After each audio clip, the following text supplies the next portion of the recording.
சாம் பிட்ரோடா, சத்யநாராயண் காங்கரம் பிட்ரோடா, இந்திய தொலைத்தொடர்பு துறையின் தந்தை என அழைக்கப்படுகிறார்.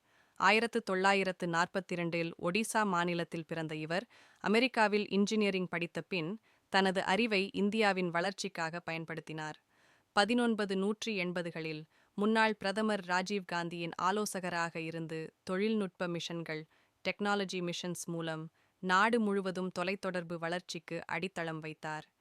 கிராமப்புறங்களில் தொலைபேசி வசதியை கொண்டு சென்று பொதுமக்கள் எளிதில் தொடர்பு கொள்ளும் நிலையை உருவாக்கினார். அவரது முயற்சியால் மின்னணு எக்ஸ்சேஞ்ச், பப்ளிக் காலிங் பூத் டிடிபிசிஓ போன்றவை பரவலாக அறிமுகமாகின. மிஸ்டு கால் கலாச்சாரம் உருவாகக் காரணமான சுலபமான தொலைபேசி அணுகலை இந்தியர்களுக்கு வழங்கியவர். 1990களில் அவர் நிறுவிய சிடிஓடி சென்டர் ஃபார் டெவலப்மெண்ட் ஆஃப் டெலமெட்டிக்ஸ் இந்தியாவின் தொலைத்தொடர்பு துறையில் புரட்சிகரமான முன்னேற்றத்தை ஏற்படுத்தியது. இன்று இந்தியாவில் கோடிக்கணக்கான மக்களுக்கு மொபைல், இணையம் போன்றவை கிடைப்பதற்கான அடித்தளத்தை அமைத்தவர் சாம் பிட்ரோடா எனலாம்.